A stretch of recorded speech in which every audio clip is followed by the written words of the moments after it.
Departmental Committee on Labor.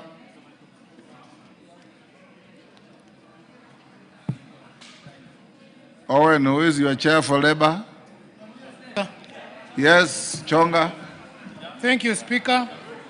Honorable Speaker, I beg to lay the following paper on the table of the House today, Tuesday, 4th November 2025. Report on the Departmental Committee on Labor on approval hearing of Honorable Engineer Michael Toya Kingi for the appointment as a member of the Salaries and Remuneration Commission. Yes. Thank you, Mr. Speaker. Next order. Order number 6, notices of motion. Chonga. Thank you, Speaker. Approval hearing of a member of the Section 8 of the Public Appointments Parliamentary Approval Act, Cap 7F. This House approves appointment of Honorable Engineer Michael Toya Kingi as a member of the Salaries and Remuneration Commission. Thank you, Speaker. Thank you, Chonga. Next order. Order number 7, questions and statements. Yes, Donya, what? Thank you, Mr. Speaker. When you said about motions, I was waiting for a response from the motion that we had tabled to your office about the T bonuses, Mr. Speaker. We have not been given any communication. Can you check with the table office?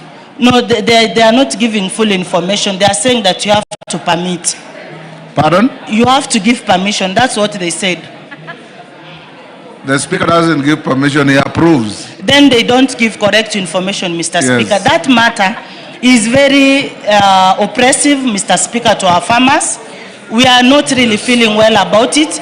Imagine, Mr. Speaker, when you are not there, they paid farmers 10 shillings. What can you buy with 10 shillings, Mr. Speaker? You can't even buy a matchbox. 10 shillings, Mr. Speaker, per bonus. Is that okay to the farmers? Oh. We've missed to give our farmers equity, respect. We have treated them like second-hand citizens, Mr. Speaker. Honorable Donya. Yes, Mr. Speaker.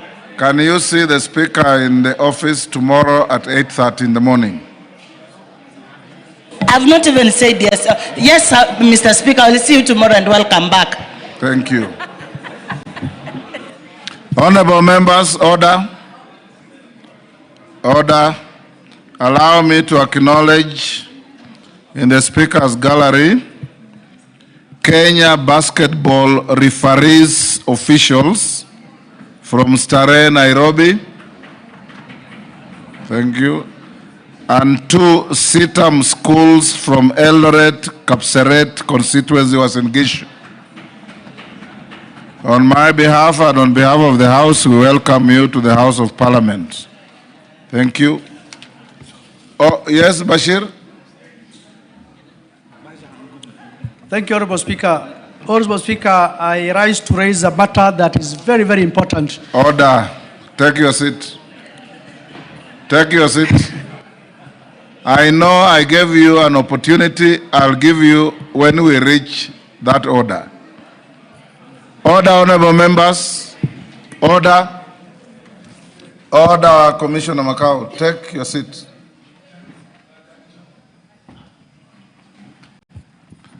Honorable members, I have been requested by the member for Elgeyo Marakwet County, Caroline Ngele-Chey, to give an opportunity to make a statement about the tragedy that befell their county and the country indeed. She's not available today. She will do so tomorrow at 2:30. But at the earnest as a House, I think it's important that we show empathy and solidarity with our compatriots who have suffered a terrible tragedy through mudslides and the floods in Elgeyo Marakwet. I've seen in the media that the body count is reached about 30, and we're still counting. So as a responsible house, as we wait for Ngelechei's statement tomorrow, whereafter I'll allow a few of you to send messages of condolences and empathy, it's important that we be upstanding and observe a minute's silence.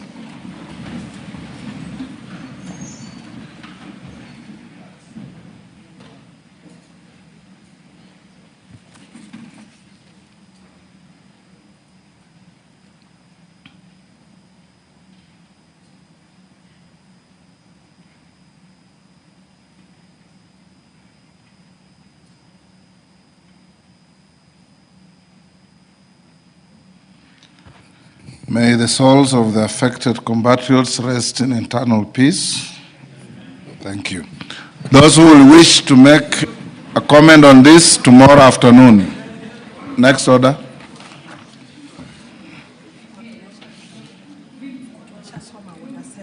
Yeah, order 7. Okay. Bashir, now you can...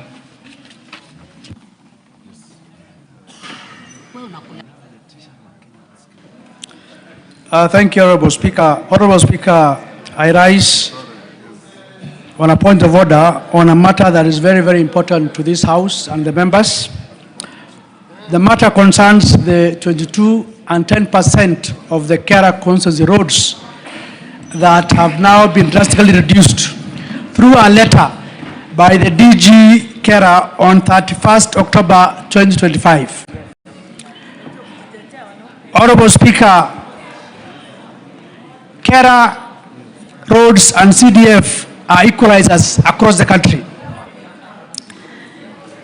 And it's unfortunate that both CDF and Kera are under attack from various institutions of this country. Despite the fact that both these two funds are so dear and resonate well with the constituents and the locals back home. It's unfortunate that the reductions were almost a whooping 52%, if not more.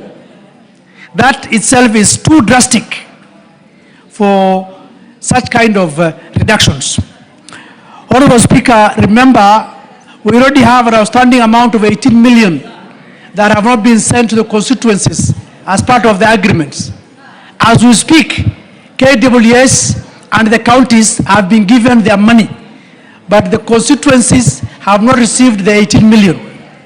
I don't know why members of parliament or this house is taken round or is held in contempt.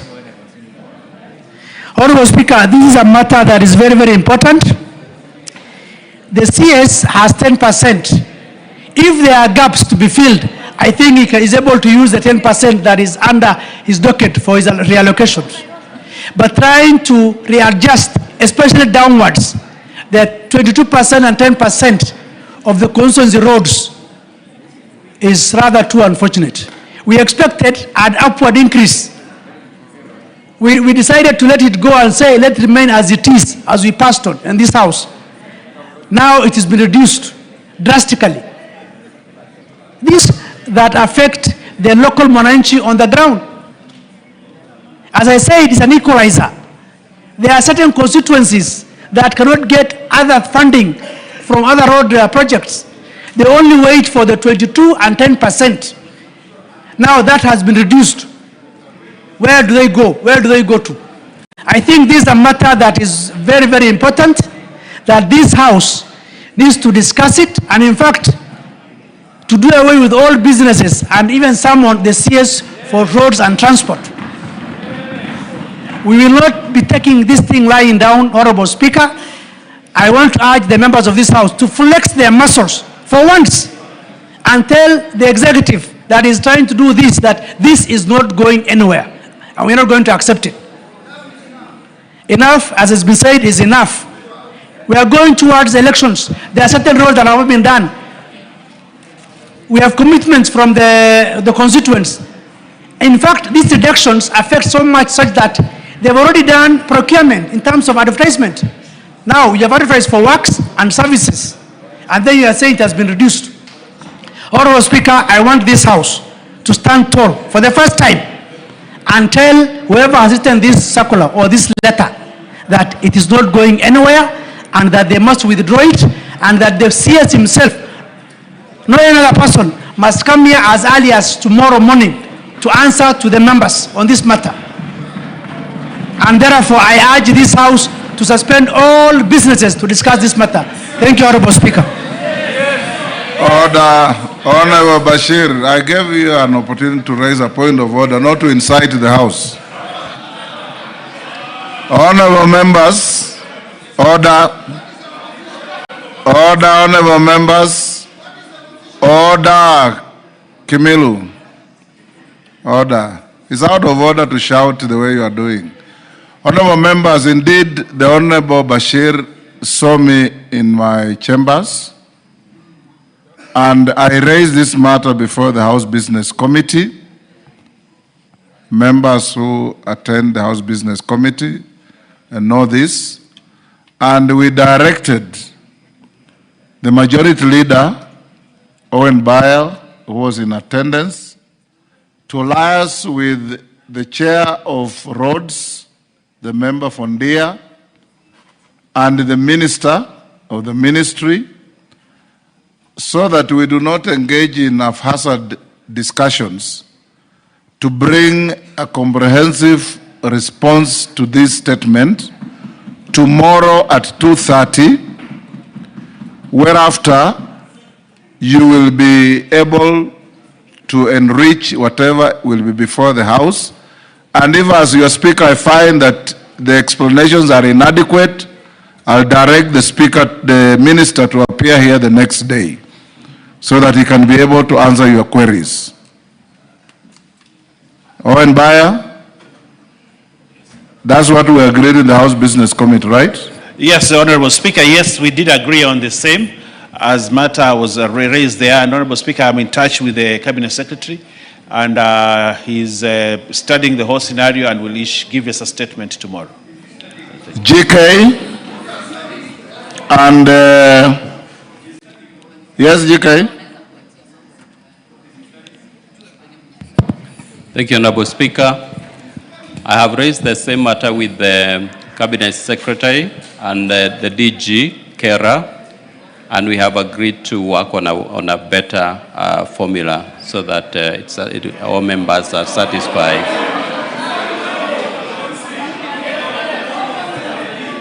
Now, honorable members, I think if you agree to listen to me, what I'm saying is that we will want to work with a formula that will not disadvantage us. As a member of Parliament, I will not be happy with any reduction of the 22 and 10% allocation. And I will support that we get an increment, not a decrease of the amount. So members, can we deal with this tomorrow? Yes. Okay. Yes, Kainan, what is it? I thought we discussed this in the House Business Committee. Mr. Speaker, I want to thank the Honorable Bashir. In addition to this, there is also the issue of the court case between the Council of Governors and the Ministry on the same levy. And in the last Kamukunji, Mr. Speaker, none other than you has truly informed us that everything has been sorted out. As we speak today, the Council of Governors got their share. KWS also got their share. What is missing, is still hanging, is about 18 million from every constituency. We'll also want to know, as they respond, the whereabouts of that figure, because we agreed here, it was consensus, the court case was withdrawn, the Council of Governors got theirs, KWS got theirs, Kenya Forest Service also got theirs. So where is the 18 million that is missing from each of the countries? And secondly, Mr. Speaker, as also you attempt to solve this, I want to urge the chairman, my good friend, the chairman Rhodes, it is unfair for this House to agree on a formula and somebody in the executive just goes behind somewhere, revise the same and bring the same as an agenda. I think it is the high time, and I want to agree with the Honorable Bashir, that this House must be respected and we deserve better, way of seeing things than the way we are being treated right now. Thank you, Mr. Speaker. Let's leave it there. We'll deal with this tomorrow at 2:30. GK and Buyer, make sure that you come with not only a response, but a reasonable and acceptable response. Yes, Wamboka? The same breath, Honorable Speaker. You said different. Now you say on the same breath. No. It's a different issue, Honorable Speaker. Restoration of the glory of this House. Honorable Speaker, Treasury is micromanaging the National Assembly. That today, if a member wants to travel outside of this country, the Treasury is expected to deal with that issue based on a member-to-member basis, Honorable Speaker. They are also purporting to run our payroll, Honorable Speaker. It is now happening differently because initially, once we pass monies in this House, the budget for National Assembly would come after the clerk applies, and then the clerk would deal with us. But now what is happening, Honorable Speaker, is the micromanaging of the National Assembly by the Treasury, Honorable Speaker. We would need the Minister for Finance to give a statement about this, Honorable Speaker. It has affected even the constituency offices for both NGAF and MPs, Honorable Speaker, that it is even delaying disbursements because now they have put so many bottlenecks, Honorable Speaker. Your guidance, please. Honorable members, the Speaker is not aware of any attempt to micromanage Parliament by any department of government, and indeed if there was, it will be resisted. Number one, when you travel out of the country, it is exclusively in the purview of the Speaker to give you authority to travel or not to travel. There's no appellate structure to that, and the Treasurer does not come in. In the event that your trips don't materialize, sometimes it may be due to general delayed exchequer releases or accounting issues. Number two, this House is one of the three arms of government, independent and interdependent with other arms. And there is no way we can be micromanaged by anybody. We are an independent Parliamentary Service Commission, and any delays in disbursing money even to your offices, I always instruct the clerk to communicate with members. Sometimes we hold Kamkunjis here to deal with it. And the head of the Treasury now, the Honorable John Badi, is an immediate former member of this House. If we made an attempt to micromanage this House, it will not be misguided, but it will also fail. So, Wamboka, rest assured that no such thing will be allowed to happen. Yes, in Zambia. Thank you, Honorable Speaker. As we debate and discuss about the 18 million, we have also not received a 2024-2025 6 million from each constituency, from Kera. And I cannot hear anyone asking about it. Not unless it is only my constituency which has not received the 6 million. All of us. Yes, thank you, Honorable Speaker.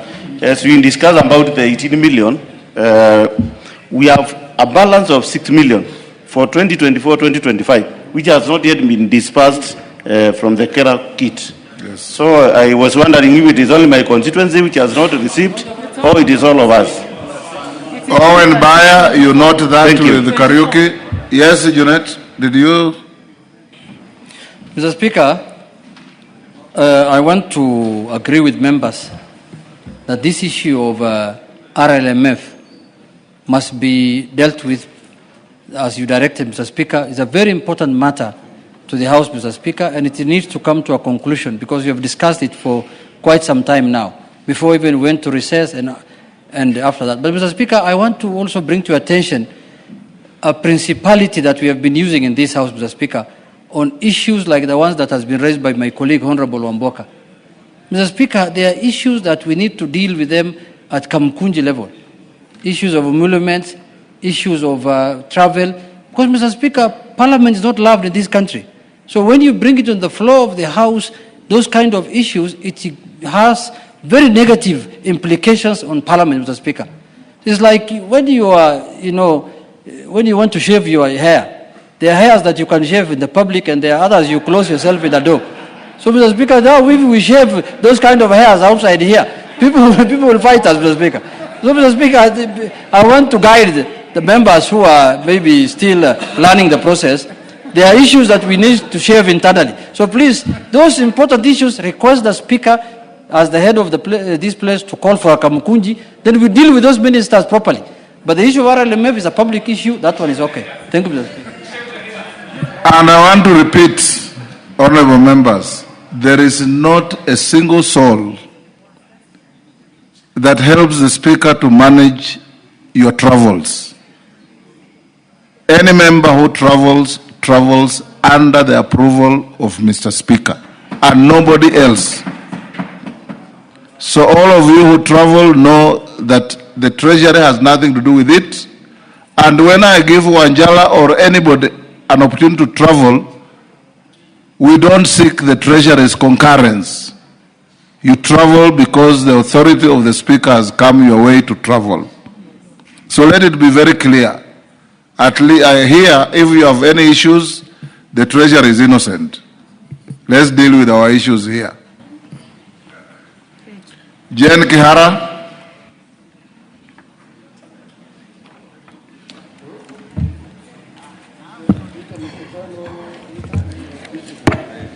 Thank you, Mr. Speaker, for this chance. On the onset, let me congratulate Dr. Beatrice Adangara and Rehab Mutinda on their new assignment. Congratulations once more.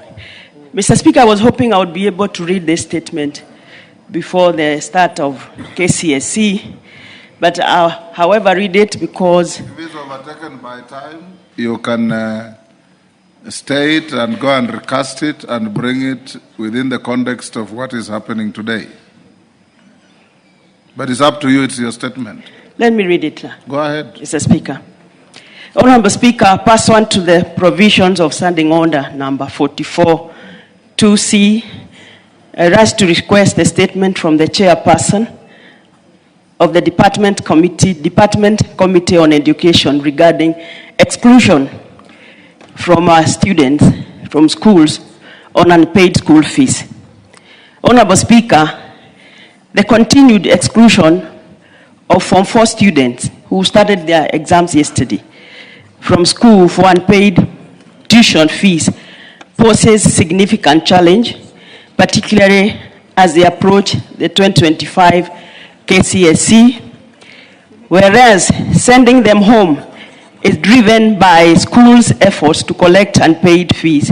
The practice not only intensifies financial strain on low-income households, but also disrupts learning. It also threatens to undermine the current and future academic prospects of the vulnerable students and jeopardizes their preparation for a critical milestone resulting in education inequity. Honorable Speaker, the excluded Form 4 students, particularly in schools within Naivasha constituency, are forced to miss out on critical study time while still being expected to excel in their exam. This disruption heightens vulnerability of affected students to negative peer influences and social vices such as drug abuse and alcoholism. In desperate attempts to raise school fees, many students resort to hazardous casual labor or extreme cases, immorality, exposing them to unsafe environment and significant health risks. These challenges not only jeopardize their academic performance, but also increase the likelihood of long-term consequences such as academic failure and compromised future opportunities, perpetuating cycles of poverty and marginalization. Honorable Speaker, it is against this background that I request a statement from the chairperson of the Department Committee on Education on the following. Actions being taken by the Ministry of Education to address the exclusion of those students from schools within Naivasha constituency, ensuring their prompt return to class and prevent academic setbacks and safeguard their future opportunities. And, Mr. Speaker, measures being taken to ensure that Form 4 students remain in school despite outstanding fees and interventions by the ministry to cushion schools from financial strain due to low capitation or lack of school fees. I thank you, Honorable Speaker. Chair Education, yes, Wangari.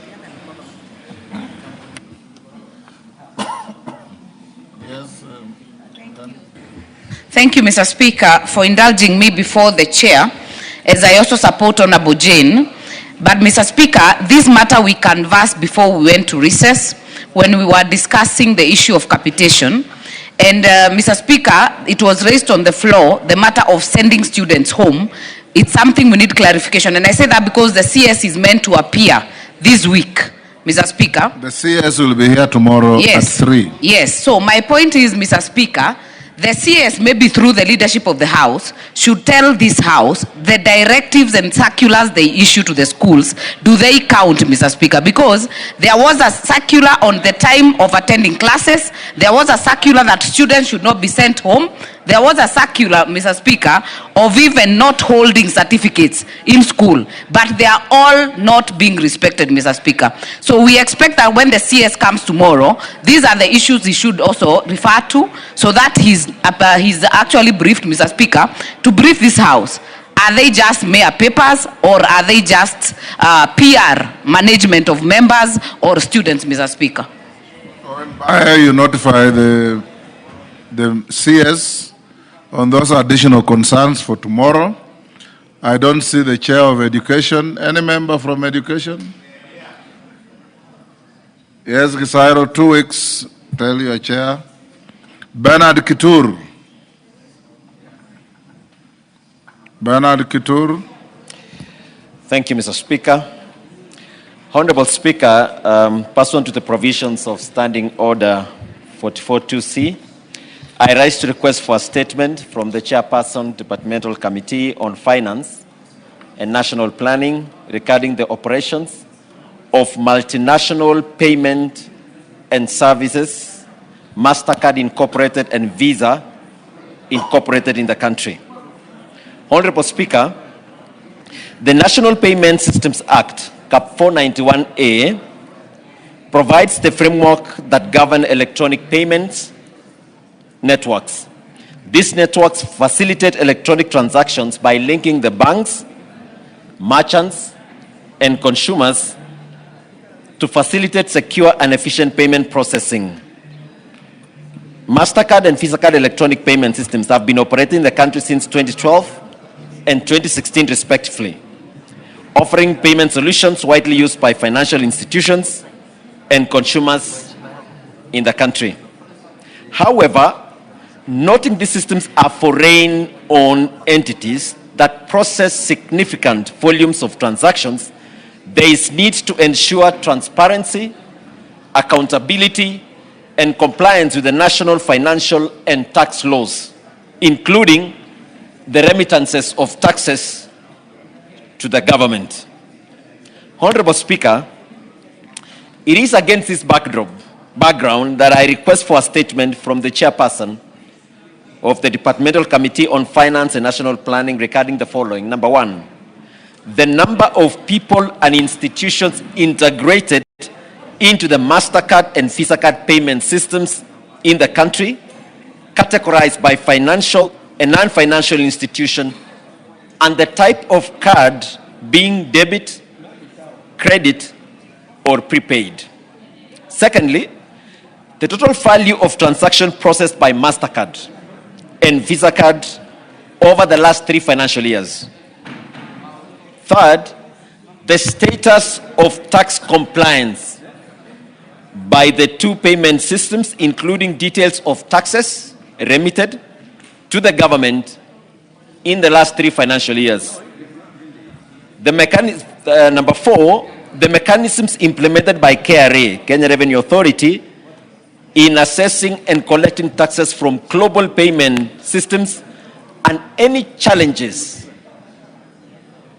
encountered in the tax assessment and collections process. Number 5, a comprehensive report detailing the data protection mechanisms deployed by MasterCard and Visa multinational payment systems, including the geographical location of their data storage services. And number 6, Mr. Speaker, is a report examining the billing currencies utilized by MasterCard and Visa card, with a focus on adoption of local currency billing to safeguard foreign exchange. I thank you, Honorable Speaker. Thank you. Chair Finance. Any member? Owen Bayer, tell Chair Finance 2 weeks to bring a response. Obliged, Honorable Speaker. Joyce Kamene.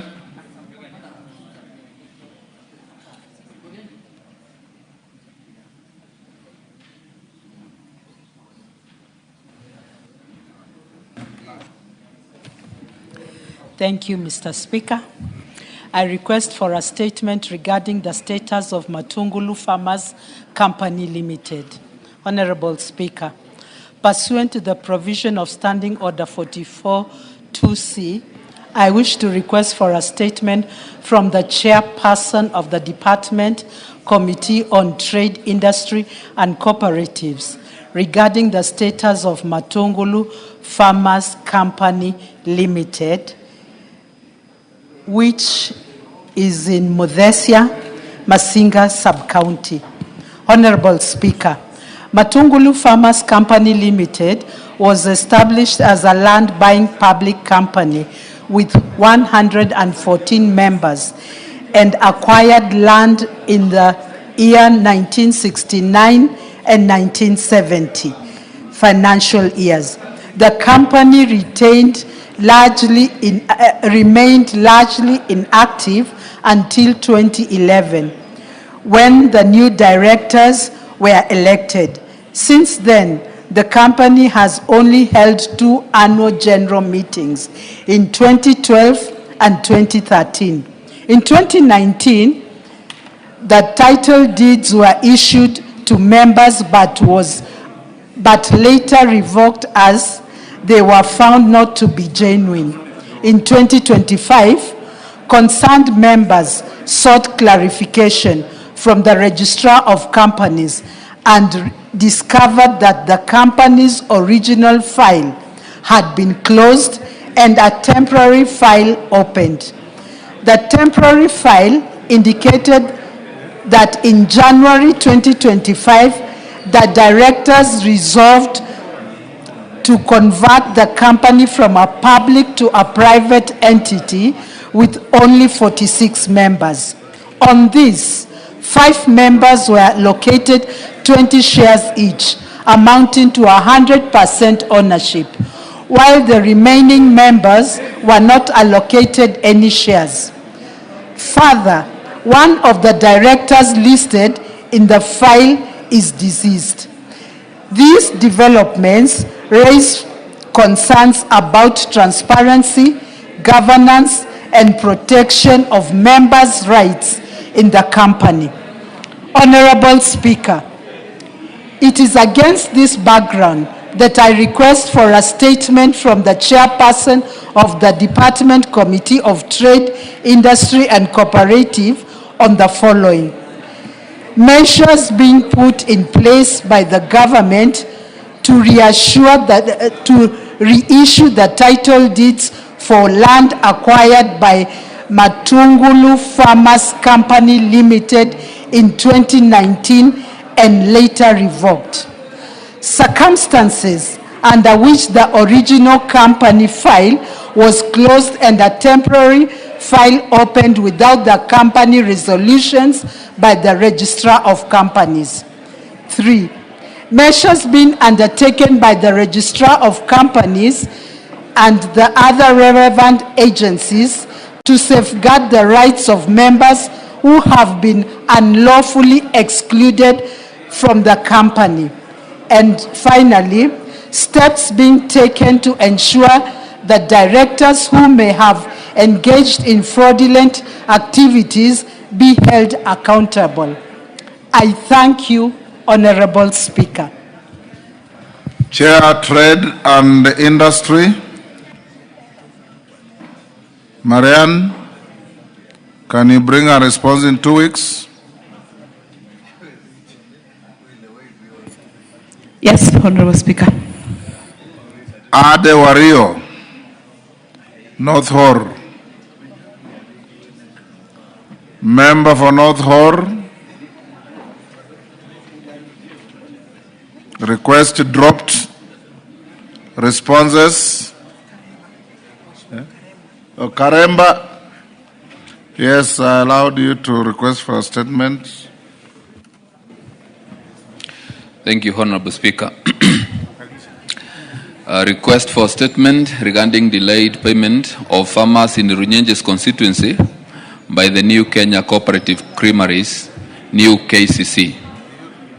Honorable Speaker, pursuant to the provisions of Standing Order 44-2C, I rise to request for a statement from the chairperson of the Departmental Committee on Agriculture and Livestock regarding delayed payment of farmers in Runyenjes constituency by the New Kenya Cooperative Creameries, New KCC. Honorable Speaker, the situation facing dairy farmers in Runyenjes constituency due to delayed payment from the New Kenya Cooperative Creameries, New KCC, is a matter of serious concern. Despite consistent supply of milk to the company, farmers have experienced delays in payment of their dues of up to 4 months. These delays have adversely affected their livelihoods and pose a significant threat to the sustainability of the dairy farming within the constituency. The lack of timely payment has constrained the ability of farmers to maintain their herds, meet operational expenses, and sustain household incomes, thereby undermining economic stability in the region. It is therefore imperative that the new KCC takes immediate and decisive action to address these delays, restore confidence among farmers, and reinforce the resilience of the dairy value chain. The long-term success of dairy farming and the livelihoods of rural communities that depend on it relies on restoring trust through timely and complete settlement of all dues owed to farmers. The new KCC should therefore endeavor to ensure that farmers are paid promptly. Honorable Speaker, it is against this background that I request for a statement from the chairperson of the Departmental Committee on Agriculture and Livestock on the following. 1. Measures being taken by the Ministry of Agriculture and Livestock Development to ensure timely payment of dairy farmers. And 2. Timelines within which farmers in Runyenjes constituency will be paid their arrears. I thank you, Honorable Speaker. Thank you, Karemba. Yes, Julius.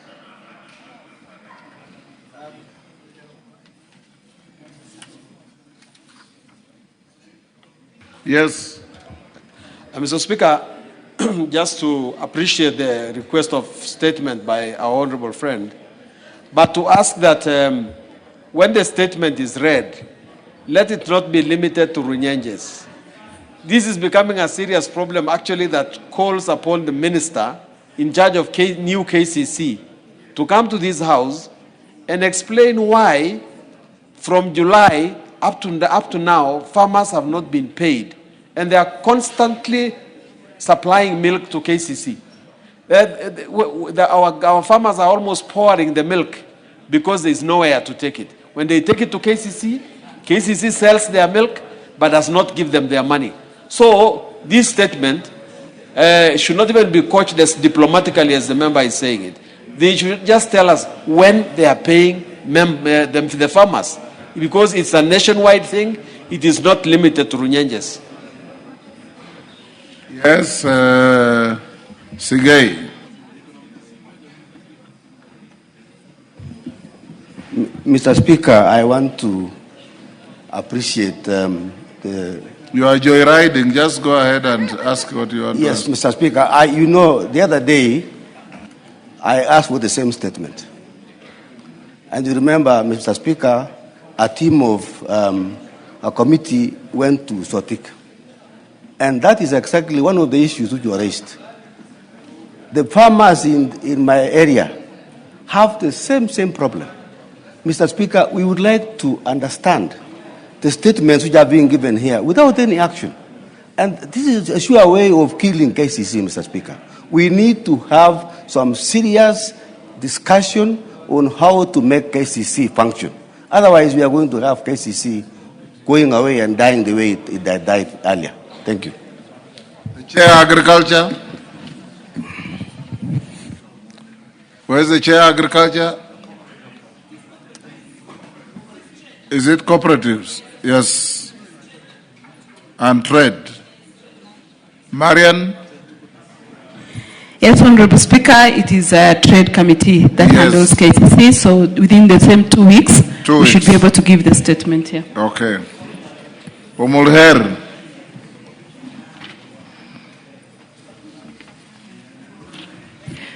Thank you, Honorable Speaker. Honorable Speaker, pursuant to provisions of Standing Order 442C, I wish to request for a statement from the Chairperson of the Departmental Committee on Defense, Intelligence and Foreign Relations regarding a tragic explosion that occurred in Mandera County. Honorable Speaker, on 31st October 2025, 3 children were involved in an explosion following detonation of an explosive device in Alungu in Mandera County, in Lafe constituency. The incident resulted in the untimely death of a 9-year-old child while undergoing treatment, while 2 other children sustained severe injuries, including a 5-year-old child who tragically lost an eye. The heartbreaking incident was a strange object which detonated upon interaction.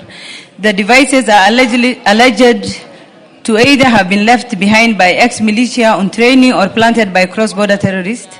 This incident has caused immense grief and fear among residents, raising concerns about the possible presence of other unexploded ordinances and the overall safety in the region. Honorable Speaker, it is against this background that I request for a statement from the Chairperson of the Departmental Committee on Defense, Intelligence and Foreign Relations on the following.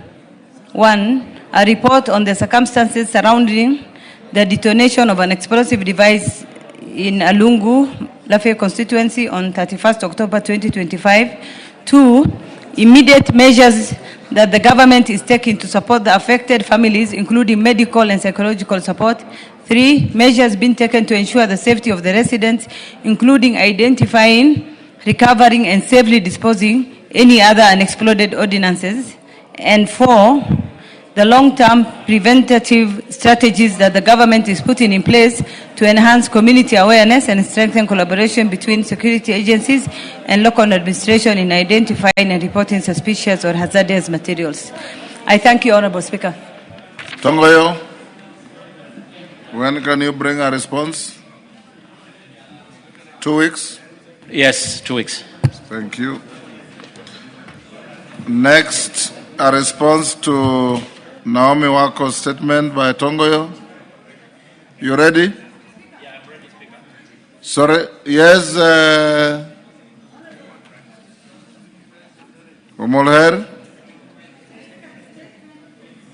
Give her the mic. The statement is directed to Defense and National and Intelligence and Foreign Relations Committee. Not security. Not security. Okay. Owen Bayer inform Defense and Foreign Relations to bring a response in 2 weeks. Much obliged, Honorable Speaker.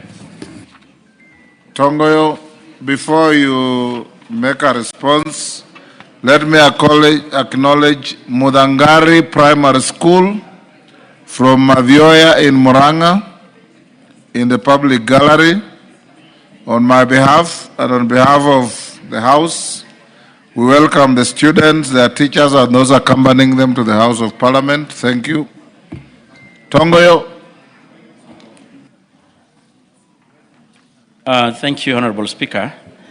In regards to the statement being sought by the member for Marsabit County, Honorable Naomi Wako, who had sought in particular the disappearance of Mr. Galgalo Baganja Malicha, and she wanted to know investigation into the disappearance of the said person, the action being taken by the security agencies to update the family and ensure the missing person is expeditiously traced and reunited with the family, and the perpetrators of Hyenas Act are brought to the books and the measures put in place to ensure the safety of residents of Sololo Sub-County.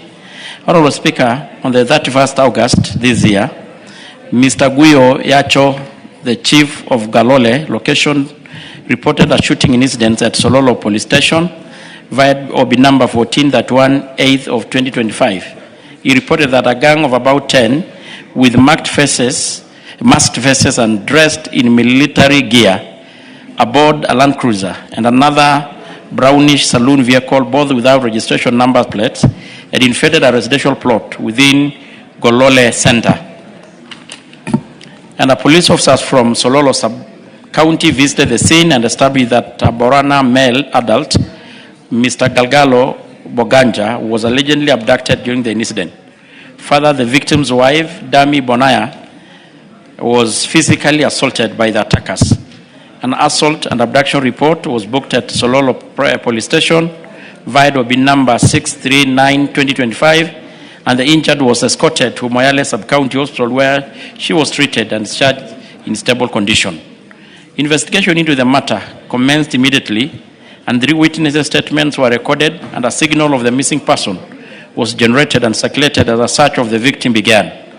Subsequently, an inquiry file number 4 of 2025 was opened by the DCI, Sololo Sub-County, and the preliminary investigation established that the vehicle used by the assailants could not be traced since they had no registered number plates, and the area lacked CCTV coverage, which complicated the effort to track their movements before, during, and after the incidents. Although 3 witnesses provided statements, their accounts did not clearly describe or identify the person involved, and no additional witnesses have come forward with critical information that could further assist in the investigation. And the police inquiry file, Honorable Speaker, file number 4 of 2025 remain active with ongoing efforts focusing on tracing the victim known as associates, frequent locations, and liaising with the relative and friends. And the case is still under active investigation. On the second, Honorable Speaker, so far no leads has been established regarding the whereabouts of the missing person, and the case is under investigation, and the police shall update the family on any new development concerning the whereabouts of the victim. And Honorable Speaker, on the measures being taken in the resident of the sub-county of Sololo, the government is employing several measures to enhance security in Sololo, to include intensifying both mobile and foot patrol, establishing temporary checkpoints and a long key route and access point to monitor the movement and intercept any highway criminal activities, and enhance surveillance to ensure quick police response, and the revitalization of the community policing committees to strengthen collaboration between community and the police, and the community engagement and public sensitization through the public barassas and consultative forum to sensitize residents on security matters. Signed by Honorable Kipchumba Murkomen, EGH, Cabinet Secretary for Interior. I submit, Honorable Speaker. Naomi Wako. Thank you, Honorable Speaker. As I also thank the Chair for the response that he has given us from the Ministry. But unfortunately, Honorable Speaker, the response is not satisfactory at all, because even after that, 2 or 3 other people have been abducted, to say that they have not even been able to trace the vehicle and also to trace the abductors. So I want to plead that the investigation goes on and they give it proper attention. Thank you, Honorable Speaker. Speaker, and as I indicated in the statement, we'll keep giving the update to the family whenever we get. Professor Guyo Jaldeza, Tongoyo, you have a statement ready? Yes, I do, Honorable Speaker. And Honorable Speaker, I need your indulgence. This statement was sought before. Actually, we break for recess, and I didn't respond to. And the member actually had indicated that he will prefer to have the committee visit the area for fact-finding. And we had actually prioritized. We know you just reported today. And we are trying to prioritize to have the committee visit the area as a matter of fact-finding. The member came before the committee? We had talked with him. Okay. Professor, is that... Thank you, Mr. Speaker.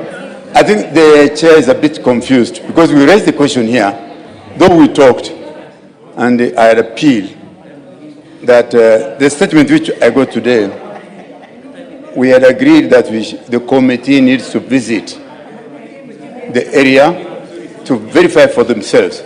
I also shared with him some photographs of the act of arson by the police. And it is only good that they visit the site and come to know. So to cut a long story short, Professor, you want them to visit the site? Exactly. Engage with them, then they visit, then thereafter they bring a comprehensive statement. Thank you, Speaker. Okay, next order. Order number 8, the Public Participation Bill, National Assembly Bill number 44 of 2025, first reading. A bill for an act of Parliament to provide for the conduct of public participation to give effect to the constitutional principle of participation of the people enshrined in Articles 10.2, 69.1d, 118, 184.1c, 196, 201A, and 232.1d of the Constitution and for connected purposes. Thank you. Next order. Order number 9, exceptional motion, tributes of the House. Mover to reply.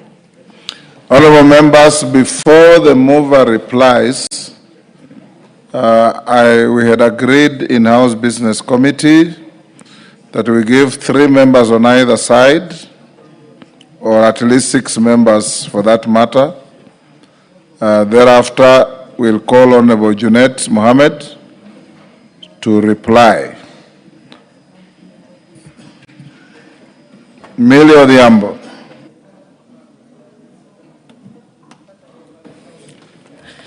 Thank you, Mr. Speaker. Mr. Speaker, just so that I know how I organize my thoughts, how many minutes do we have? You have 5. Thank you, Mr. Speaker. Mr. Speaker, thank you for giving us this opportunity because we didn't have an opportunity the last time. But I want to indicate that it's very difficult to talk of Baba in the past tense, though we know that he is mortal and we knew that he would die at some point. Hold on, Millie. There's a point of order from Tongoyo. What is it? Well, Honorable Speaker, I'm sorry for this interrupting. It is not related to what she's saying, but I just want to follow up to what the professor wanted. Having seen the complicity of what is happening in Moele, I need your indulgence, Speaker. I think probably we need to have a joint visit together, our committee and the Committee of Mining, because this is the miners and probably even trade. Write to my office, I'll consider. Go on, Millie. Mr. Speaker, Baba was larger than life, and it's a reason that it's very difficult to imagine his demise. And Mr. Speaker, when I speak with very many people, you discover that they have not come to terms with the fact that Baba is no more. Mr. Speaker, I have engaged with several politicians and leaders even those who are vehemently opposed him in the past. But very interestingly, you find that Baba had such a big impact in their political life. He held the hands of many people. Mr. Speaker, Baba embodied the values that are dear to me and to many Kenyans. He embodied justice, equality, human rights, non-discrimination, inclusion, including ethnic inclusion, and also the inclusion of women, youth, and marginalized, and also differently abled persons. Mr. Speaker, his inclusive nature sometimes played out even against his own ethnic community. Mr. Speaker, in this House I've seen times when Baba has actually sacrificed a qualified Luo in order to include a minority, Mr. Speaker. I know, for instance, without naming names, that in the past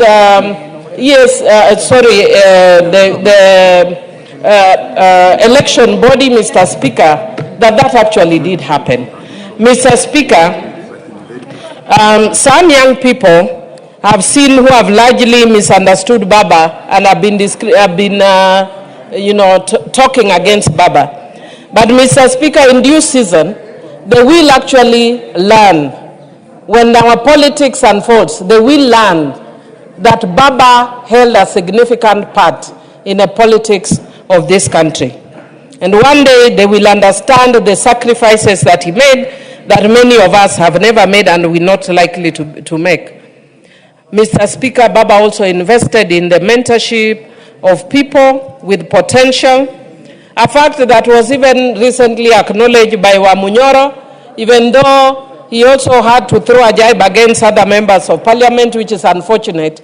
But he did acknowledge that Baba identified potential in people like me, a very good lawyer, a very good politician. I didn't know my potential until Baba brought me here with a nomination. So, bad girl, Mr. Speaker, as a member is shouting. I am a beneficiary of his benevolence, and so are many people here. Mr. Speaker, Baba guided me through very difficult political challenges, and as politicians, we at times weather great storms that are known to many, Mr. Speaker. Mr. Speaker, at one time during my first term in office, the swords and daggers that were drawn against me were too heavy, Mr. Speaker, that are actually unknown to many people, wrote a letter of resignation as a member of Parliament of Mbita. Mr. Speaker, I took my letter of resignation to Baba. And Baba spoke to me and held my hand as a daughter and talked to me and guided me and told me that he believes in my ability to fight those battles. And Mr. Speaker, I am serving my 4th term because Baba held my hands even in those difficult moments. Mr. Speaker, I also wish to indicate that I am very happy and glad that I got the opportunity to say goodbye to Baba 2 days before he left. And we know that he's not coming back again. And I'm glad that his best song also happens to be my mother's best song, the Jamaican song. Mr. Speaker, each of us has a purpose, a God-given purpose in life. Baba knew his purpose. He lived his purpose. He served his purpose. What about us?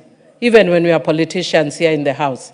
And I'm glad at the way Baba was celebrated, not only in Kenya, but globally.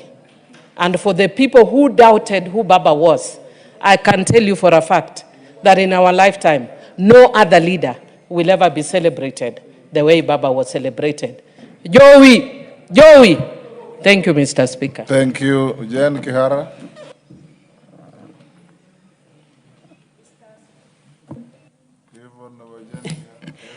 Mr. Speaker, I rise on the same tone of saying that Baba was a great man. May he rest well.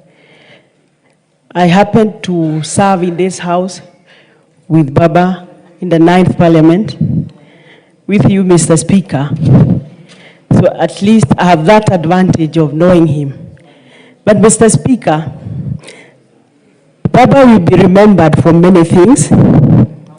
for his unwavering commitment to democracy and human rights.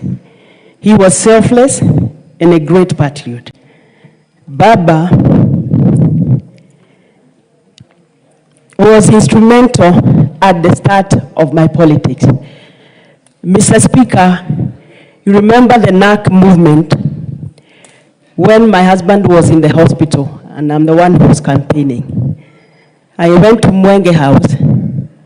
I told the officials there that I need somebody to come to Naivasha and campaign for my husband. Because we had a Safina candidate who was strong and my husband was also strong. We realized we were going to split that vote. So Baba came and did 2 meetings that were so great, which changed the tide. Mr. Speaker, when it was my turn to be elected in the by-election, Mama Ida Odiga came to campaign for me. She brought a whole battery of women politicians to campaign for me. So what I remember him for is that our house or our family owe him a lot.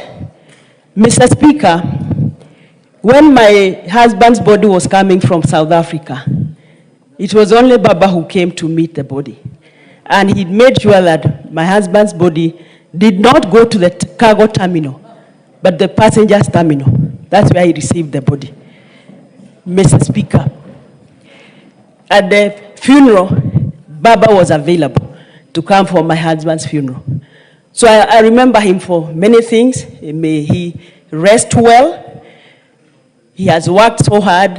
And like Honorable Millie says, I don't think there is any leader who has been buried with dignity the way Baba has been buried. I was here when the founding father died.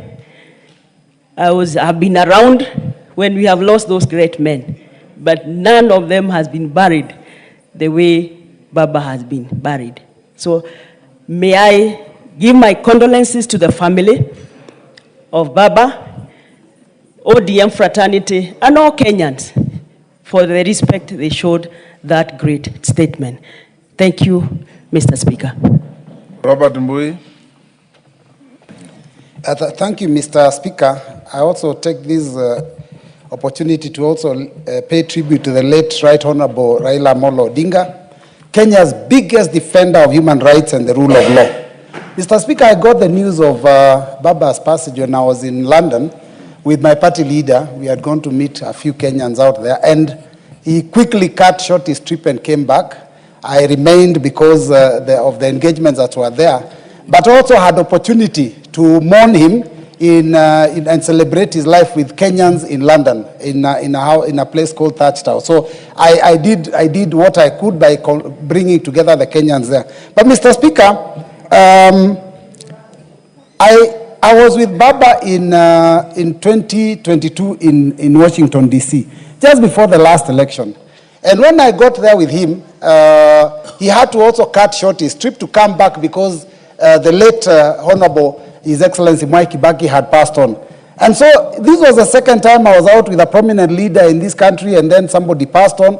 And I'm even scared now of traveling, Mr. Speaker, because I mean, it really touched me, because I was wondering what happened. I traveled with Baba, Kibaki passed on. I traveled with Kalonzo, Baba passes on. So I've also been asking for prayer so that it doesn't affect me. Mr. Speaker, I want to say that many people have eulogized Baba and know him from maybe what they read in books. Because Baba, is battled, detention without trial. He's battled bullets. He's battled tear gas. But Mr. Speaker, I am one of those that has actually been in the trenches with Baba. For the last time, since I was elected from 2013, I have been with Baba. We've supported him 2013, 2017, 2022. And Mr. Speaker, I'm actually a living casualty. And I have a permanent injury. That I achieved or I got when I was in the trenches with Baba. So when I eulogize Baba, I'm eulogizing someone that I believed in, someone that I know had the interest of Kenyans at heart and fought so that Kenya can be a better place. Mr. Speaker, in the remembrance of Baba, the Wiper Patriotic Front that I represent in the House and the community of elders from where I come from, which is Mount Kenya South, that is Lower Eastern, we will be actually going to pay our tribute to the family and the family of Baba on Thursday this week. And Mr. Speaker, this is because when we had the funeral, my party leader could not get enough time to eulogize a person that he has stood with for the longest time. I mean, 3 political seasons. And so he got like a minute or two, and the deputy president was pushing him and telling him, you have to hurry up, and he wasn't able to do what he wanted to do. So we are going to go there on Thursday so that we can pay proper tribute. But Mr. Speaker, I just want to say that in remembrance of Baba, I want to caution those that keep talking about Baba and having negative connotations. They are leaders, and I will start with the governor of Nyeri. Mr. Speaker, I was not happy when I heard the comments that the governor of Nyeri made, because the governor of Nyeri implied that it was a positive thing for Baba to have died. That is a shameful act, and that is something that we condemn in the strongest possible terms. Mr. Speaker, I've also had another leader from Sugoi who recently said that, now going into the next election, he has no competition because Baba has passed on. That one is also shameful and cannot be condoned. So, Mr. Speaker, as we lay this great leader to rest, let us caution leaders to be careful the things they say, because Baba stood for justice. Baba stood for fairness. And Mr. Speaker, some of those that have been trampling and fighting Baba, even when his body was brought, they were still shooting our children. So, Mr. Speaker, I want to say, long live the spirit of Baba. Tongoyo. Thank you, Honorable Speaker, and I want to thank you for giving me an opportunity to pay our tribute to a great leader ever lived. I could not get the opportunity last time because of what was happening in town. And Honorable Speaker, it is with the profound respect and heartfelt emotion that I rise to pay the tribute to a touring statesman, a Pan-Africanist, a gallant son of the Kenyan, and a symbol of resilience, the Right Honorable Raila Amolo Odinga. Mr. Speaker, Honorable Raila's life has been a long and courageous journey in the pursuit of justice, democracy, equality for all Kenyans. From the dark days of detention to the bright dawns of reform, he remained steadfast, never losing faith in the dream of a better Kenya he believed in. For us in Narok, and indeed across the land, Raila Odinga stood as a friend and an ally. He championed devolution, inclusivity, and empowerment of marginalized communities, ensuring that every Kenyan, no matter their origin, tribe, or faith, had a seat at the table of national development. His voice echoed the cry of the ordinary citizens, and his vision embraced the unity of our great republic.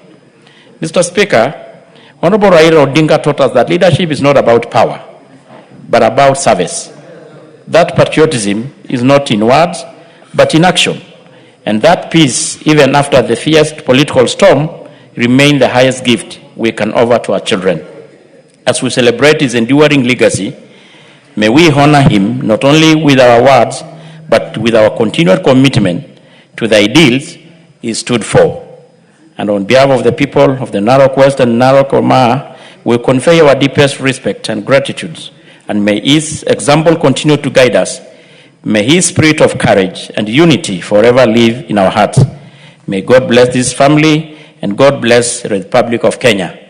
And Honorable Speaker, it's true, and I was reading today, I think in some of the print media, saying that even in his last resting place, Raila may continue even to influence the politics of Kenya.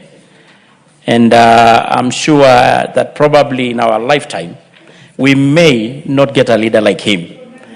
And just want to pray that we all, some of us who are alive, we emulate the good deeds that Raila taught us. May his soul rest in eternal peace. Maungu.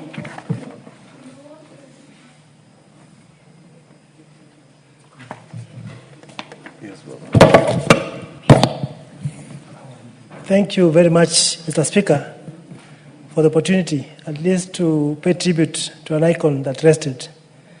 It was not, I wasn't fortunate to give my eulogies last time, but thank you for that opportunity. Mr. Speaker, the man we are talking about today was a great man, a man that lived in a lifetime. And one thing that came out clearly was that this is a man that was celebrated across the political divide. Them that looked at him as dangerous celebrated him. Them that celebrated him, Mr. Speaker, did actually celebrate him more. So I must say that before I joined politics, I used to admire the person of Raila Amolo Odinga. I used to admire the way he used to connect with people. I admired the way he fought for this country and believed in a better Kenya. I admired a man who, Mr. Speaker, was very forgiving. And upon coming into parliament and coming into politics, I got to know him much better. He's a man that was full of love, a man that actually wanted the best for this country, Mr. Speaker. Many of the gains we celebrate today as a country, and all this can never be talked about without mentioning the name of one, Raila Amolo Odinga. Mr. Speaker, in Luanda, where I represent, majority of the people there really loved the great man that we lost. And his demise was a great blow to my people and the great people of this country, Mr. Speaker. And therefore, I must say that as my minority leader, Whip, said, Mr. Speaker, maybe in our lifetime, we may not witness a man who will be celebrated, a man who will be recalled, such as the one we talked about, Mr. Speaker. In his lifetime, Mr. Speaker, the late Raila Amolo Odinga fought poverty, talked about that it's all about poverty, the enemy of the people. He talked about, Mr. Speaker, bad governance. Mr. Speaker, he talked about corruption as an ill that ate our country, Mr. Speaker. And I believe that he may have gone, but the crown lives on, Mr. Speaker, that as we remain, we should remember to fight the very things that he stood for, Mr. Speaker. Tribalism has been a great cancer in this country, Mr. Speaker. As leaders of the present moment, we should be able to come forward and fight tribalism. Mr. Speaker, corruption is an equally big matter that Mzee Raila Amolo Odinga really fought. And as leaders, we must be able to live that dream. We must be able to propagate that dream and ensure that in our spaces, in our areas, Mr. Speaker, we are able to fight corruption. Mr. Speaker, this is a man that looked at Kenya as a country full of love. I look at the last arrangement that he had with His Excellency the President, Mr. Speaker. No one ever believed, no one ever thought, even understood what idea Mzee Raila Amolo Odinga had. But from what we can see, Mr. Speaker, he actually kind of had a premonition that Kenya was in turmoil and needed to come together. And therefore, Mr. Speaker, on my own behalf and that of the great people of Rwanda, Mr. Speaker, I must say that we shall forever miss Mzee. We shall forever be able to carry on his name because he actually fought for this country in the right way. Thank you, Mr. Speaker. Wamshomba. Thank you, Mr. Speaker. Allow me to join my colleagues to speak about our fallen hero, our father, the father of the nation for generation. And Mr. Speaker, it is very unfortunate that when I was growing up as a young girl, I grew up knowing Raila Odinga as a politically bad man. We were told stories about him, narratives around his life, and we were made to believe that he was a very bad man.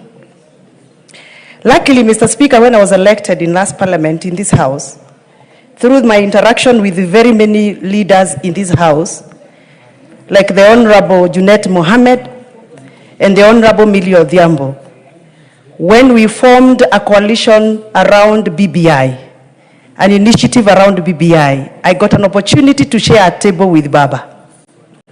I remember that one very evening when he hosted me in Karen over a drink to demystify the BBI narratives. And he asked me a question about my one man, 1 shilling push within the BBI.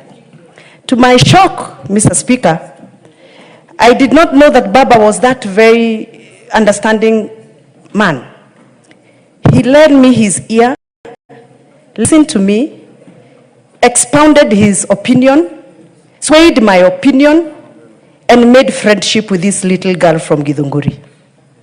And from that day on, I was very proud to even have Baba's phone number saved on my phone. I want to speak about how we package political narratives, especially for us, the political class. We have demonized people who don't deserve to be demonized.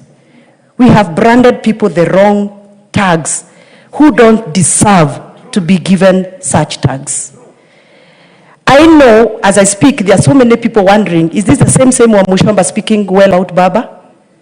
When we campaigned around Baba's personality to win votes, I think it's time. Baba's story should teach us how we should be speaking politically, even when we are competing for votes.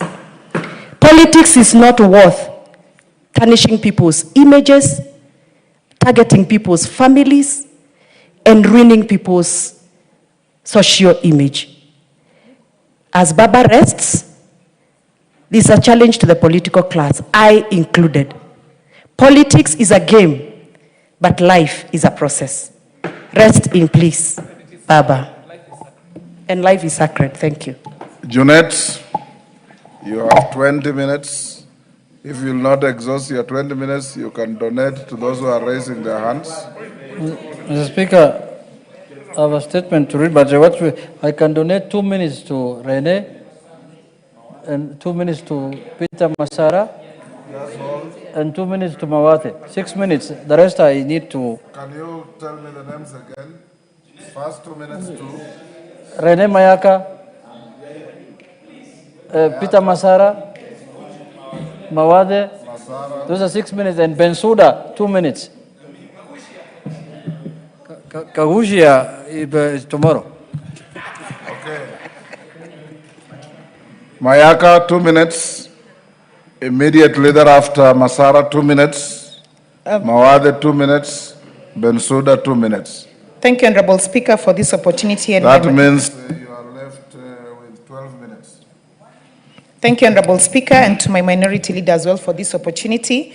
Let me take this opportunity to express my sincere condolences to the family of the Right Honorable Prime Minister, to also just salute the man who, because of him, I have an opportunity to even stand on this floor, because he held my hand, he withered and watered my potential as a young woman in politics. And Honorable Speaker, also on behalf of all the daughters of Raila in the entire country, and the young members of ODM and the members of Nyamira, to also pass my condolences and appreciate the man that we called Baba, because Baba, Honorable Speaker, was not just a political icon. He was my political father, he was my mentor, and is the reason why I have the strength to be able to serve in a political space. And Honorable Speaker, I just want to say, as I said once before in this House, that from 2018, I have worn 2 wristbands in my hand. One that is Kenya, and the other one a blue one that is indicated.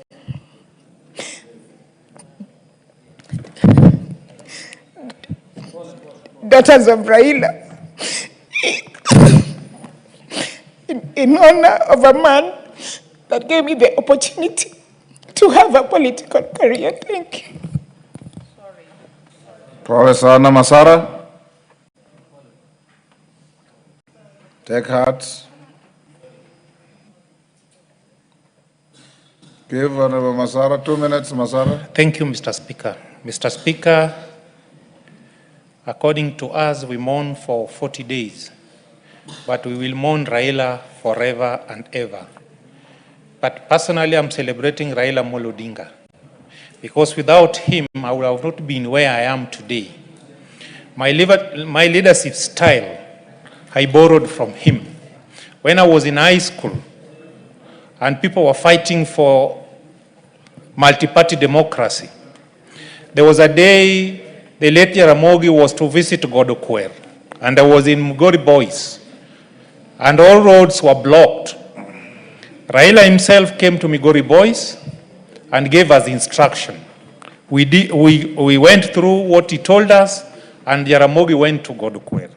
Thereafter, I was inspired with the courage he had, and throughout his entire life, Mr. Speaker, I've been a follower of Raila Odinga.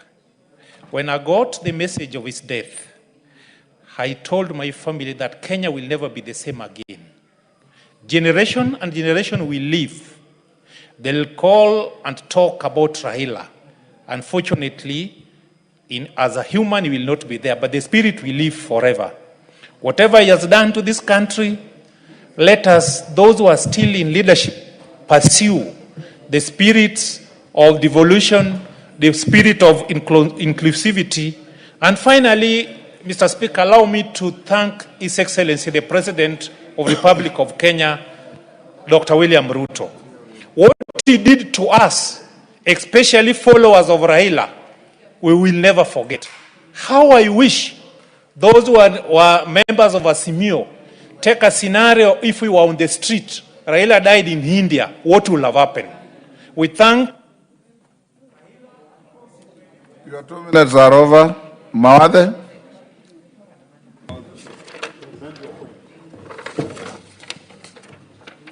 Wow.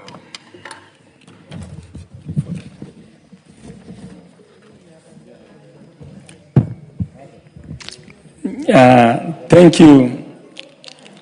Thank you, Mr. Speaker and Minority Leader, for giving me an opportunity today to talk about Baba.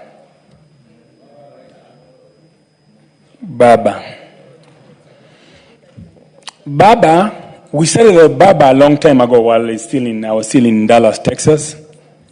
He would come to Dallas and we would accompany him to Houston, Texas, where we would also meet with the likes of Dacho Wongudu, Ocho, and the rest, and all the way to Minnesota, doing what politicians are supposed to do, fight for the people.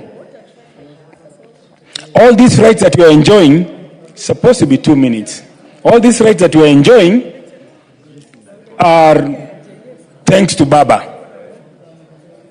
The multi-party that we are enjoying right now, the freedom of speech, freedom to assemble. I remember when Baba was coming back from a foreign trip, and Baba, the likes of Babu Owino, Aladwa, and Simba Arati, we got together and Baba was welcomed home in a very, very nice way. Baba, our Baba, the Baba that we supported from 2013, 2017, and 2022. Are his 2 minutes over? Your time is up. Give him 1 minute. Hey, Baba. Anyway, this is the person that we supported for, and I voted for in 2013, in 2017, in 2022, deputized by my party leader, Honorable Stephen Kalonzo Musyoka. Baba will not be forgotten. He knows how to fight for the people's rights. I remember when we went to IBC, we sat down on the tarmac, and we were being mocked by the people who thought that the people should have less rights than we should. Even during the swearing in, I remember Simba Arati and I and Babu we got together the day before, and we will really miss Baba. Baba, we will forever miss you. Something. Bensouda. Thank you, Honorable Speaker. May His Right Honorable Raila Odinga rest in peace. Raila Odinga was God sent. When I come to my political limelight, when nominations were held, as I was campaigning, when I resigned to be the CC for roads in Kisumu County, it was hardly 2 years that I left Jaramogi Oginga Odinga University of Science and Technology. I I was told that I'm wasting time. That is the politicians that we have today. Your certificate for nomination is gone. You wait. We shall see where to put you. Carelessly narrated to me. Went into my nerves. I looked for Baba. I traveled up to Joff, where he was addressing all lecturers of all universities in this country. I shared with Baba my heart in his ear, and he gave me a hearing. Jacom told me, who has given them the certificate? Go and campaign. I'm behind you. I campaigned using one pickup as people laughed at me around in Homa Bay County, as people were celebrating in other quarters. I was determined by his word, Honorable Speaker. I was not given a direct ticket in Homa Bay County. I want to confidently put it in Hansard that I was taken through nomination and people voted for me. Honorable Speaker, it even pains me that even the day that result was to be delayed, I was thoroughly tear-gassed, but I said I would leave in the... Time up, Mama Bensouda.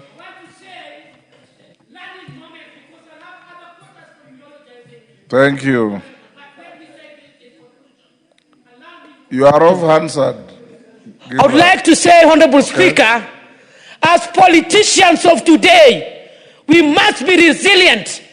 We must be focused. We must be truly there for the people of Kenya. We must put tribalism aside. We must be honest. We must be transparent. We must nurture and mentor the young ones. We must solidly move on as leaders of this country without betrayal. Honorable Speaker, I will have time to mourn Honorable Raila Odinga. May his soul rest in eternal peace. He remains in my heart forever. Honorable Speaker, I thank you so much. I thank you so much. Joey! Thank you. Jeanette. I beg to reply on the motion that was tabled before the House. Motion to eulogize my leader, my departed leader, the Right Honorable former Prime Minister Raila Amolo Odinga. Honorable Speaker, I thank you for granting me the opportunity to pay tribute to one of the greatest sons of our Republic, the late Right Honorable Raila Amolo Odinga. At the outset, Mr. Speaker, allow me to acknowledge the President of the Republic of Kenya, His Excellency William Samoei Ruto, the Deputy President, the Speaker of the National Assembly, Honorable Wetangula, and members of both houses, Mr. Speaker, and indeed the entire nation who joined us as a party in mourning and celebrating a man whose life defined courage, sacrifice, and patriotism. Honorable Speaker, Kenya continues to stand united in grief. We have lost a statesman, a reformer, and one of the foremost architects of our democratic journey, Raila Amolo Odinga, who was not merely a political leader, he was a movement, a vision, and a symbol of Kenya's enduring quest for justice and equality, Mr. Speaker. His story is interwoven with the soul of our nation, from the struggle for multi-party democracy to the birth of devolution, from the fight for electoral justice to the pursuit of national unity. Raila's journey was one of the extraordinary sacrifice, from the dark dungeon of political detention to the bright halls of leadership. He endured suffering, persecution, and humiliation, yet he never surrendered his belief in a better Kenya. He stood firm when it was dangerous to do so, and gave a voice to the voiceless when silence would have been safer, Mr. Speaker. Honorable Speaker, to many, he was Baba, the father of democracy. To me, the late Right Honorable Raila Amolo Odinga was more than a leader. He was a friend, a mentor, a father figure, a man whose wisdom shaped my political journey and whose courage inspired my convictions. He guided me with patience, challenged me to think beyond self, and taught me that leadership in service anchored in integrity and compassion. He was the mentor who believed in me when I doubted myself, the father figure who offered guidance with kindness, and the friend who stood with me in both triumph and trial. His counsel was steady, his humor was disarming, and his faith in people unwavering.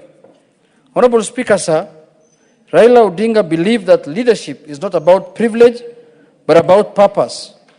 Not about position, but about service. His politics transcended tribe and party. He envisioned a Kenya where every citizen, regardless of background, could find dignity, opportunity, and belonging, Mr. Speaker. That I can testify, Mr. Speaker. Through his advocacy for devolution, he empowered communities and brought government closer to the people. Through his lifelong commitment to dialogue, epitomized by the famous handshake and currently the broad-based government arrangement, he reminded us that peace is not the absence of conflict, but the presence of justice and reconciliation. He taught us that unity is not weakness, but statesmanship. Mr. Speaker, sir, to millions of Kenyans, he was simply Baba, a father not only to his family, but to generations who drew hope and courage from his resilience. Whether in Kibra, Kisumu, Garissa, or Turkana, he connected with ordinary citizens with humility and sincerity. He championed the struggle of workers, farmers, and the youth, standing fiercely for the marginalized and forgotten. His dream was a Kenya that works for all his children, regardless of tribe, region, or station in life. Honorable Speaker, to the youth of this nation, Raila Amolo Odinga was more than a leader. He was an idea that truth must be spoken to power, that the fight for justice never ends, that Kenya can and must be better. His life challenges us in his house and beyond to rise above partisanship and continue building the Kenya he envisaged, or united, prosperous, and free. Mr. Speaker, sir, we thank Mama Ida Odinga, his children, the entire Odinga family, for sharing him with the nation and for standing steadfastly beside him through the storms of history. His sacrifices was not his alone. He bore them with grace and dignity. As we continue to mourn his passing, let us also rise to the challenge he leaves behind to make Kenya a nation anchored on justice, unity, and truth. Let us move forward with the courage, compassion, and conviction that Raila Odinga so valiantly exemplified. Mr. Speaker, sir, the Right Honorable Raila Amolo Odinga have departed from our sight. But his dream for Kenya will never die. His legacy will forever echo in these chambers, in the streets where the people once chanted his name, and in the hearts of all who believe in freedom, justice, and equality. Fare thee well, Right Honorable Raila Amolo Odinga, Baba, the people's president, the father of democracy, and the external flame of Kenyans' conscience. Mr. Speaker, I conclude by saying that, Mr. Speaker, we have lost a leader, a friend, who was also your friend. Mr. Speaker, you have worked with Raila. I can testify that. You were with him many, many years in politics, but you have partnered majorly in the elections of 2013, you have partnered of 2017, Mr. Speaker, and I know you are very close to him also. I used to find... We always watched Arsenal together. I'm coming to that, Mr. Speaker. Yes. I have joined you people many times in restaurants in Karen and some other places, watching together the Arsenal, team playing, Mr. Speaker. So, Mr. Speaker, this was a very friendly man. This was a man who did not address people because they are from this community or that community. He used to keep everyone close because he's a Kenyan. Mr. Speaker, I don't want to speak about my journey with him. You know, Mr. Speaker, where I came from, and you know when I visited you in Malakisi, how I was looking like, and how I look like today, Mr. Speaker. If you put those photos next to each other, you know. Mr. Speaker, I came to visit you at your constituency that time. You were the Minister of Foreign Affairs or something, I can't remember, something like that. And I spent the night with you at your home. So, Mr. Speaker, this is a man who has molded many political, lives, Mr. Speaker. Myself, Mr. Speaker, when I interacted with Honorable Raila Odinga was in the year 2003. And I became a mayor, I wanted to become an MP. Honorable Karoli was a very powerful man in office, Mr. Speaker, in 2013. He almost denied me a ticket. If it was not Baba, I would not have been in this parliament, Mr. Speaker. Very powerful man, Mr. Speaker, by then, Mr. Speaker. He almost denied me. But Baba stood with me, Mr. Speaker, and said, this is the young man who should be the member of parliament for Suna East, Mr. Speaker. No, there's no correction there, Mr. Speaker. We know what happened. You are either on a point of order or nothing. Mr. Speaker. Yes. Mr. Speaker. What is your point of order, Carol?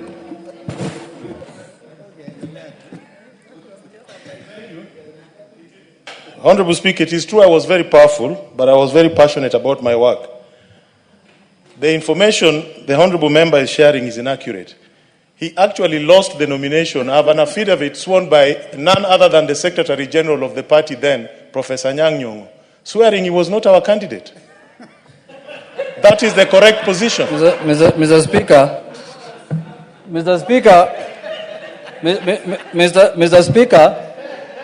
Mr. Speaker, now that Honorable Karoli wants clarification, I was running against his uncle, Mr. Speaker, who was 8 years old.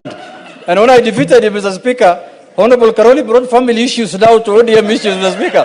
And I defeated him because even in the subsequent election, that was in the nomination.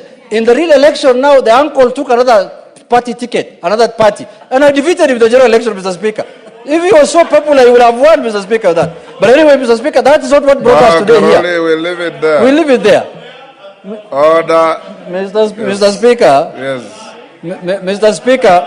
Order. Mr. Speaker, it is on record that Honorable Karolias, in his own words, accepted he was a very powerful man. So that confirms the sufferings that I went through his hands, Mr. Speaker. So, Mr. Speaker, let us mourn Baba. Let us mourn Baba because he was a man who stood for justice. And I can confirm here, if it was not him, I would not have been given the ODM ticket. That is the truth. He stood with me. He said, I know. In fact, they brought him a propaganda. How powerful people were he in his office. They went and brought a report that if I am given the ODM ticket, mosques will be burnt, Somalis will be evicted from Bigori. He showed me the report. This is what my officers and my officers are giving me. I told him, Your Excellency, Mr. Prime Minister, you remember I have been the mayor for 10 years. How comes mosques have not been burnt? How comes Somalis have not been evicted? Mr. Speaker, that is how Baba was. That is how firm he can stand with the minorities and people who are... Order, Karoli.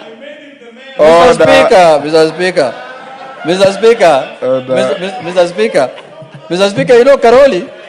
Mr. Speaker, Karoli comes from Homa Bay. Eulogize Baba. We are eulogizing Baba. Karoli comes from Homa Bay, I come from Bigori. Mr. Speaker, let me conclude. Order. Let me conclude. Mr. Speaker, let me conclude. Order. Order, Karoli Omonde. Order. Order, Karoli Omonde. Order, Karoli Omonde. Order, Karoli, you are being disorderly. Order, Karoli Omonde. Order. We are eulogizing a great man. Order, Karoli Omonde. And the two of you, Karoli and Junet, yours truly he has mentored you. Karoli, you know, you worked for me, and you are a decent young man. Junet, you know you have been my friend from 2007. You are a decent young man. Maintain that decency. as we eulogize Baba. And no side shows. And the death of the Right Honorable Raila Odinga should not raise collateral passions on the floor of the House. Whatever there is between your neighboring counties, keep it out there.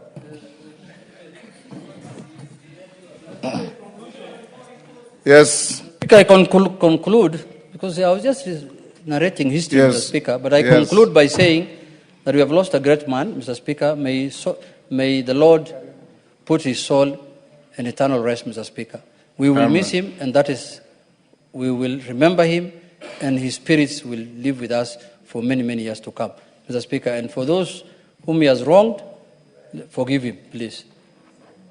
Because every human being is to err. And for those who committed crimes against him also, who are here now, please return if there's anything you have done to his family or to himself. Thank you very much, Mr. Speaker. You beg to move. I beg to reply, Mr. Speaker. I beg to reply, Mr. Speaker. Thank you. Honorable Mureu, sorry, you have no chance. Order. First, what you asked me you want to do is of little relevance to this eulogy. You said you want to recite Harry Belafonte's Jamaica farewell. Order. Order. This is a House of Parliament, Millie. Order. Besides, you have already spoken. Honorable Mureu, everybody knows Harry Belafonte's song that Raila liked. This motion. Honorable Mureu, everybody knows Harry Belafonte's song that Raila liked. And if you don't know, Harry Belafonte was a personal friend of mine. Harry Belafonte was the husband of the great Miriam Makeba. And Harry Belafonte was a great Jamaican that we all know and respect. You are reciting the song here does not invent anything. Let me now put the question at order number 9, which is that following the presidential proclamation issued on 15 October 2025 regarding the passing on of the Right Honorable Raila Amolo Odinga EGH, the former Prime Minister of the Republic of Kenya, yes, then EGH, now CGH, posthumously, the former Prime Minister of the Republic of Kenya, and pursuant to the provisions of Standing Order 259D1, the tributes of this House be recorded in honor of the late former Prime Minister's contribution in this House, his selfless service to the Republic and the continent of Africa, and for his role in promoting democracy, peace, and stability in Kenya and the region. As members of that opinion say aye. Aye. Will those of the contrary opinion say nay? The ayes have it, and I direct that the additional proceedings of this afternoon, and I direct further that you expunge the exchanges between Junet and Carol Omondi from the Hansard, be prepared and be put as an addendum to the Hansard record that I gave to Mama Ida at the funeral in Bondo, so that we can be able to give the leadership, Junet and Millie, the updated record to present to Mama Ida. Make sure you expunge the trivialities that were seen here between Carol Omondi and Junet Mohammed, as to who was powerful, as to who was manipulating tickets, as to who was putting up an angle for a candidate, and all those have little to do with the stature of Raila Amolo Odinga.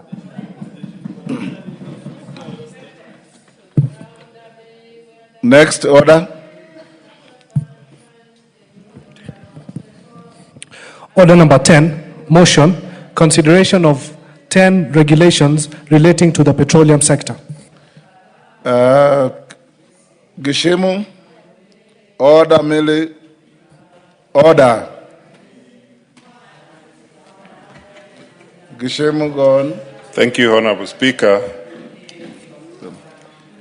Honorable Speaker, I beg to move that this House adopts the report of the Committee on Delegated Registration on its consideration of 10 sets of regulations relating to petroleum sector laid on the table of the House Thursday, 16th October 2025, and pursuant to the provisions of Section 18 of the Statutory Instruments Act, Cap 2A, and standing under 210 4B, announce in entirety the following regulations. 1, the petroleum business licensing and petroleum logistics facility construction permit regulations 2025, legal notice number 95 of 2025. 2, the petroleum licensing or petroleum road transportation business regulations 2025, legal notice number 96 of 2025. 3, the petroleum operating of common petroleum facilities regulations 2025, legal notice number 97 of 2025. 4, the petroleum information statistics regulations 2025, legal notice number 98 of 2025. 5, the petroleum lubricants facility construction and licensing regulations 2025, legal notice number 99 of 2025. 6, the petroleum retail dispensing site construction and licensing regulations 2025, legal notice number 100 of 2025. 7, the petroleum liquefied petroleum gas regulations 2025, legal notice number 101 of 2025. 8, the energy petroleum information and statistics revocation regulations 2025, legal notice number 102 of 2025. 9, the energy retail facility construction and licensing revocation regulations 2025, legal notice number 102 of 2025. And 10, the petroleum products quality management regulation 2025, legal notice number 104 of 2025. For failure, the reason is for failure to comply with the Statutory Instruments Act of Cap 2A. Honorable Speaker, this is a very straightforward motion because the only reason that the committee is seeking to have these regulations nullified is because they offend the provisions of Section 11, subsection 1 of the Statutory Instruments Act, Cap 2A, which provision, Honorable Speaker, require that a cabinet secretary in charge of statutory regulatory making authority shall submit regulation upon publication within 7 sitting days before the responsible clerk for tabling in Parliament. So these regulations, Honorable Speaker, all these regulations were published on the 30th May 2025, and they were submitted before the clerk of the National Assembly on the 11th July 2025, way beyond the requisite time of the 7 sitting days. So, Honorable Speaker, while the Committee on Delegated Registration is also mandated to look at the matters, public participation, the compliance with the Constitution and the Parent Act, the committee did not delve into those considerations because actually these regulations were brought before the House out of time. So that is the only reason, and I don't want to belabor because the committee has no powers to enlarge time within which to allow the regulation to be tabled before Parliament. Honorable Speaker, without belaboring the point, I beg to move, and I now call upon Honorable Member for Kadhiani and the Deputy Minority Leader, Honorable Robert Mbui, to second. Honorable Speaker. He looks surprised, but Member for Kathiani.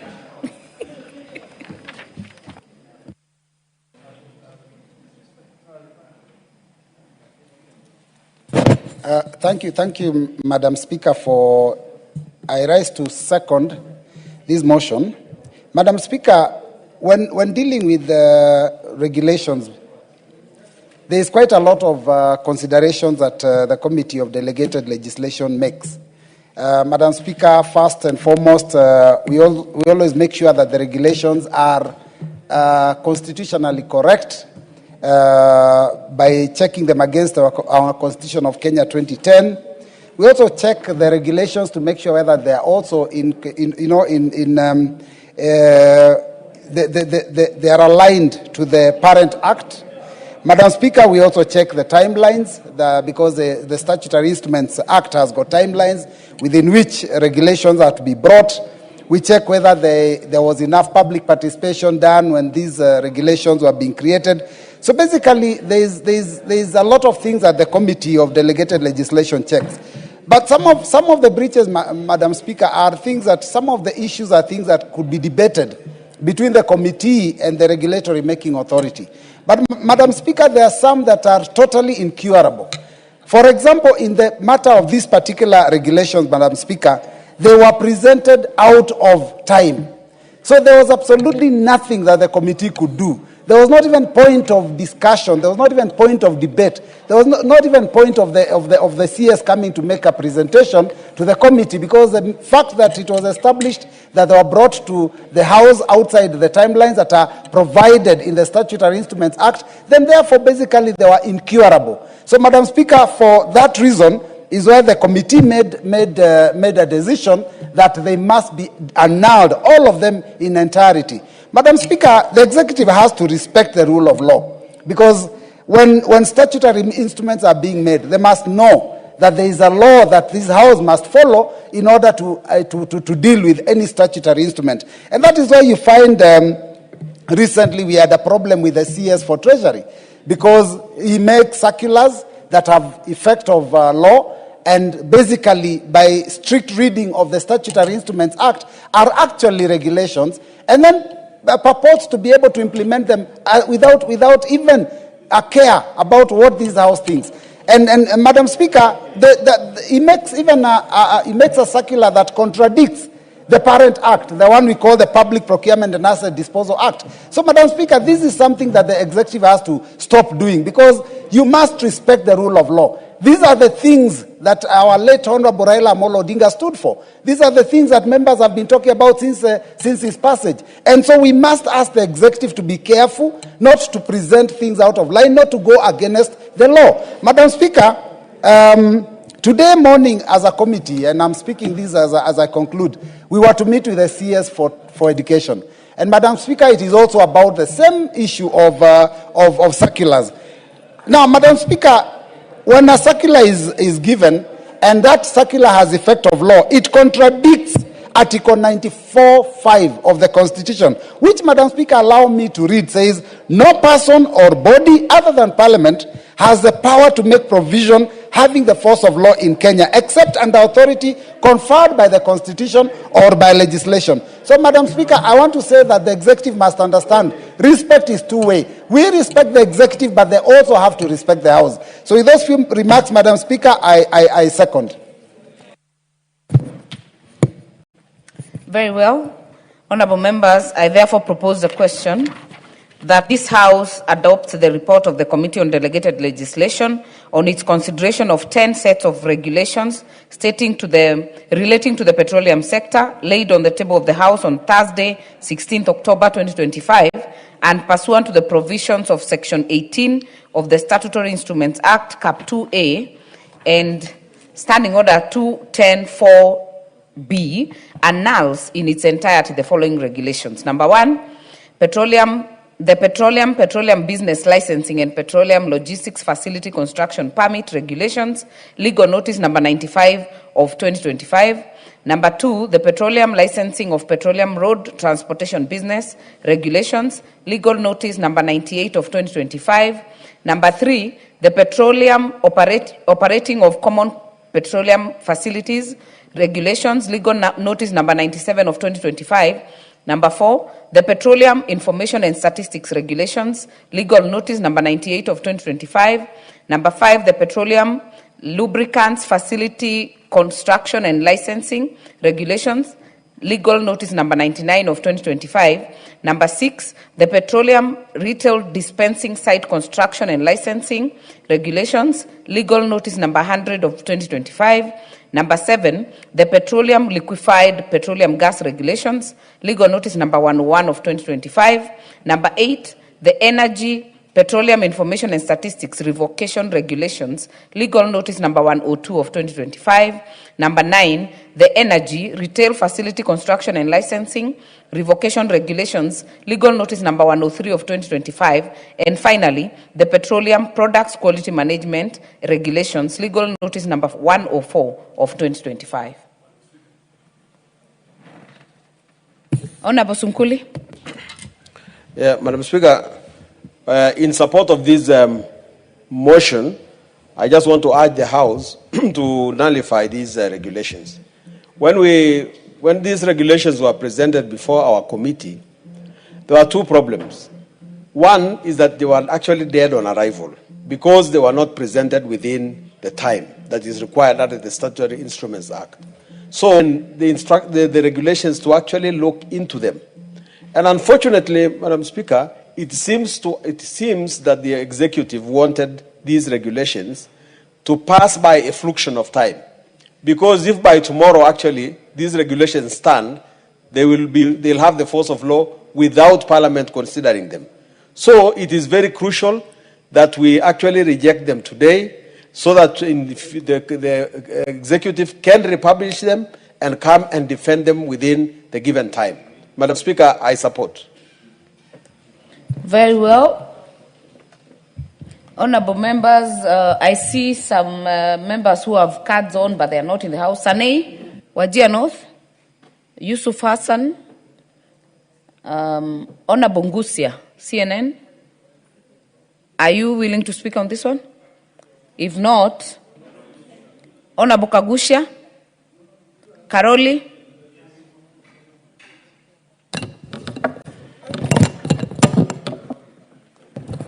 Thank you very much, Right Honorable Speaker. My contribution will not be about the procedural malfeasance that has been committed here or the contents of the regulations, but to ask a question that as a House, when a body that is entrusted under the laws made by this House to make regulations deliberately fails to submit them to this House within the statutory timelines, so that we can look at them.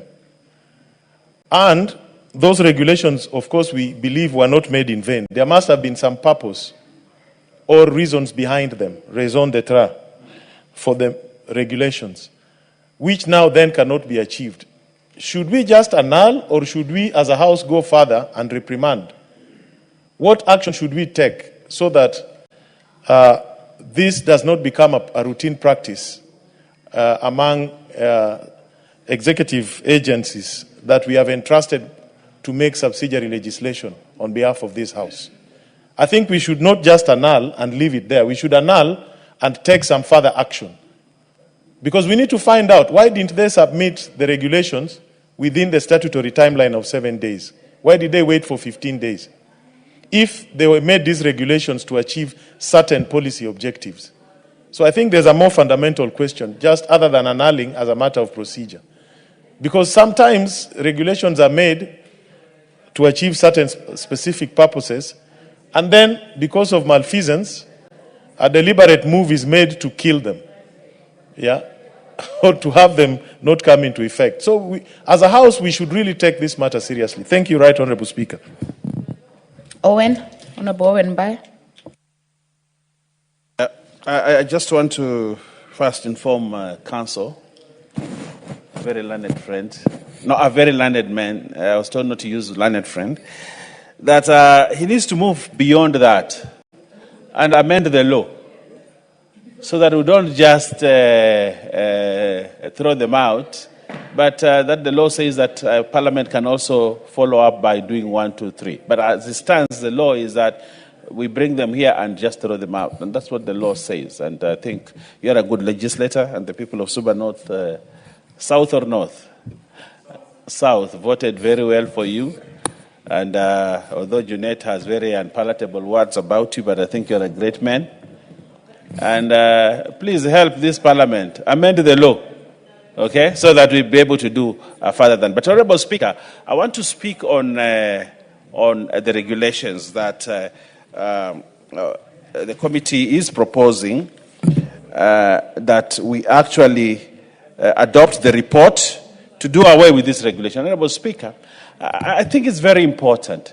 The reason why we pass law here, and law with a rider to say that the parent ministry will make regulations, is to give effect to the law, But when, Honourable Speaker, cabinet secretaries or ministry or department or sagas come and do regulations, they make you regulations, they want to sneak them behind Parliament, Honourable Speaker.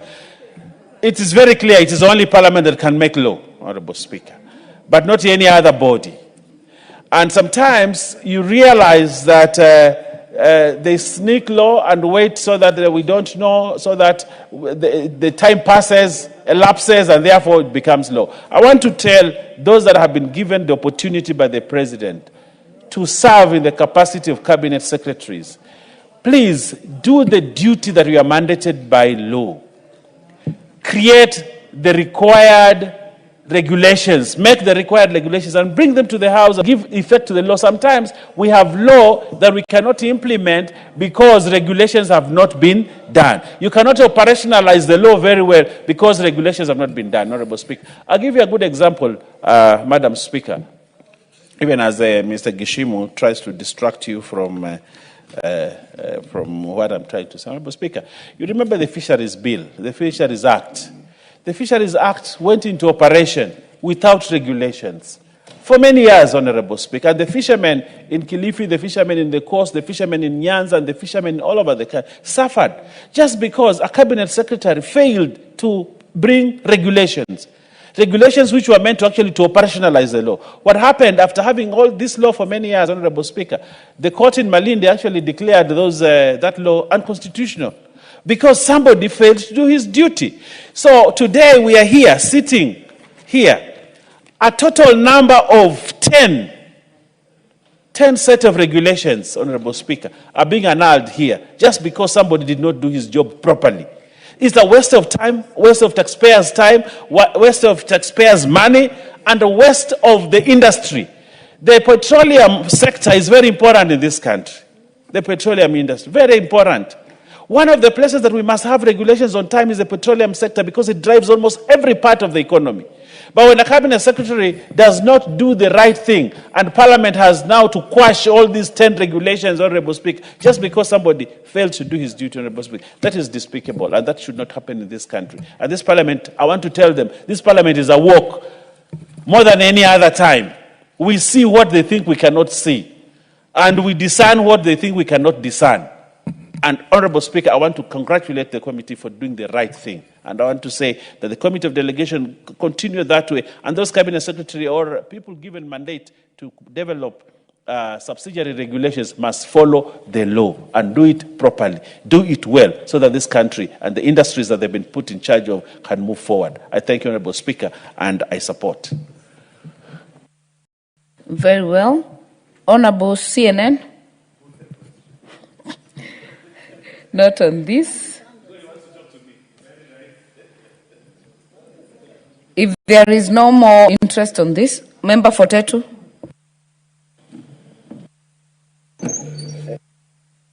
Thank you, Madam Speaker.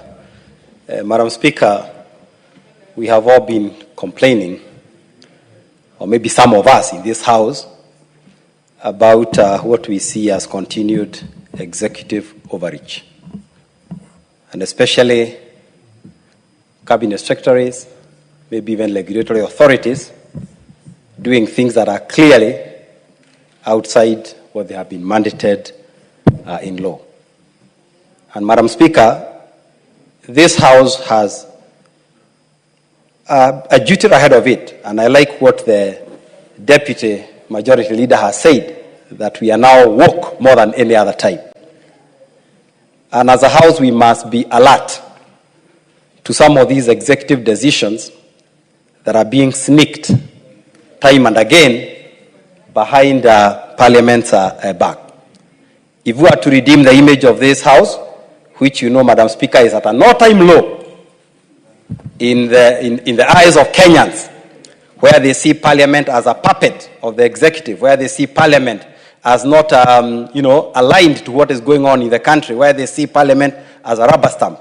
So it is very, very important that when we pick up these sort of issues, that then Parliament is seen to stamp its authority on this. So, Madam Speaker, I fully support. And I also support those who say that it should not end here. These sort of actions must have some sort of follow-up actions so that, as they say in Swahili, iwe funzo kwa wengine. Thank you, Madam Speaker. Very well. There being no more interest on this, I'll call the mover to reply. Thank you, Honorable Speaker. As I reply, I want to thank members who have contributed. Order number 11, Committee of the Whole House.